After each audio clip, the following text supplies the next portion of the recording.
Okay, so on to page 2.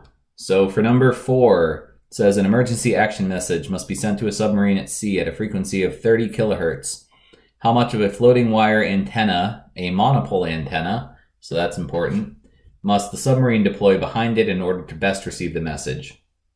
So we're given frequency. We need to find wavelength because we know that for a monopole antenna, the length is wavelength divided by 4. So we need to find the wavelength first, which is given by C over F, which is 3 times 10 to the 8th over 30 times 10 to the 3rd in this case because it's kilohertz. That means that our wavelength is approximately 10,000 meters or 10 kilometers.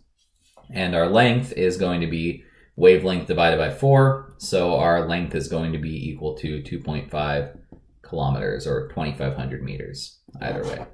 Make sure you do the second step where you calculate the length of this actual antenna because you have to go past the step of calculating the wavelength here since we're asking about a specific type of antenna and you need to have those properties written down on your equation sheet somewhere. An amplifier, for question 5, an amplifier has an output of 25 watts. Express this power in both dBms and dBws. So I think the solution guide does this the opposite way, but I'm going to do it this way. So amplitude in dBws is going to be 10 log 10 of 25 watts, which is going to be roughly 13.98 dBws. So we don't convert to milliwatts if we're converting to decibels with respect to watts. That's what dBws means. Amplitude in dBms, however, we are going to convert from watts to milliwatts here. So that's going to be 10 log 10 of 25 watts divided by 0.001 watts. And the reason we do 0.001 watts is because we're converting this to milliwatts. So that's basically dividing by 0.001 is the same as multiplying by 1,000. And that will give us approximately 43.98 dBms. It's important to keep this in mind. If you have a value in dBms and dBws, obviously they're not the same value then. So keep in mind when you're doing the exam that you need to make sure that you have all units in the same type, either all of them in dBms or all of them in dBws. Either way is fine. Okay, on to number 6. So given the following system, what is the minimum required input signal power, Pin, to achieve the desired signal-to-noise ratio, decibels, at the amplifier's output?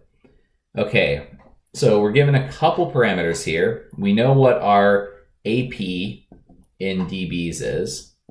That's negative 18. So we're actually going to lose some power when we go through this amplifier. It's going to be attenuation.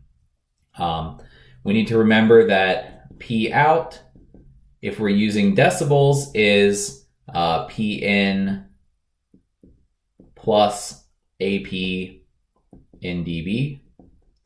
Or if we're using, so that's P out in decibels.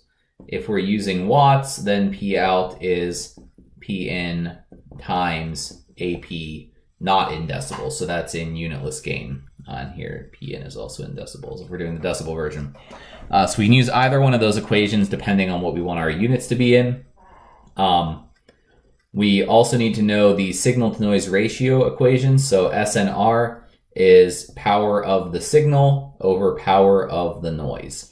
So signal-to-noise ratio. Make sure you know the order of those two things. So now that we know what we're trying to find, we know that the SNR is 29 decibels.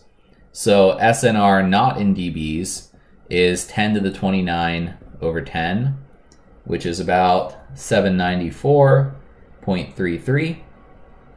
Okay. So that's just converting from decibels into actual unitless gain for this amplifier. We know that SNR is PS over PN. In this case, we know what PN is. We know what the SNR is, so we need to find PS. What power we want to be coming out of this amplifier so that we can figure out what is going into the amplifier. So we need to find PS equals SNR times PN. Okay. SNR we know now is 794.33 times PN is 7 nanowatts, and that is going to be approximately equal to 5.56 microwatts. So this is just calculator work and making sure you use the right units. Now we can convert the negative 18 decibels. We can also convert that to unitless gain. So G is going to be equal to 10 to the negative 18 over 10. And that's approximately equal to 0.015849. And now we can use our equation here, which is that 5.56 microwatts is going to be equal to Pn times G, or times AP. I guess I should call this AP here instead. Pn times AP. AP is given here. So Pn is equal to 5.56 microwatts divided by 0.015849, which is roughly equal to 350 microwatts. So this is just using a bunch of equations and working backwards. So we're given the signal to noise ratio. We're given Pn for the noise of the signal. We have to work backwards to find PS. And then we have to work backwards from the output power that we want to achieve in order to have that signal to noise ratio in order to find the input power that we need to give. So this is a lot of work here. I would look over this problem a couple times. I'd actually recommend also trying this problem using the signal to noise ratio in decibel equations rather than doing everything in this version as well, because we have a decibel amplification. We have decibel output, so we could convert Pn to decibels, and we could convert, the P out and everything to decibels as well. So I would try working this problem both with the watt version and the decibel version to make sure you're comfortable with both equations. Okay, on to number 7. So if the signal to noise ratio of a system is 20 decibels and the input power is 4.5 watts, determine the input noise power. So again, SNR, signal noise ratio, is signal power of the signal over power of the noise. Here we are given input signal power is 4.5 watts. So that is the top of our equation. 4.5, not 5 point something. 4.5 watts over the power of the noise. We are looking for the input noise power. So Pn is going to be equal to 4.5 watts over SNR. SNR of the system is 20 decibels, so we need to convert that into something that we can use, so unitless attenuation at this point. And so we're going to have 4.5 watts over, our conversion is 10 to the 20 over 10 to convert from decibels into anything else. And so that's going to be 10 to the 2, which is 100, which means we're going to have 0.045 watts, which is equal to 45 milliwatts. Okay, so just using this equation, flipping things around a little bit. Question number 8. What are the advantages of directional antenna versus isotropic antenna? Check any that apply. For the same power, directional allows communication over longer distances versus isotropic. So this is true because a directional beam is going to be stronger than trying to radiate out in all directions. So A is true. With less power, we can communicate the same distance. Yep. So this is the same thing as part A, that if we use less power, we can still communicate at the same distance as an isotropic antenna can.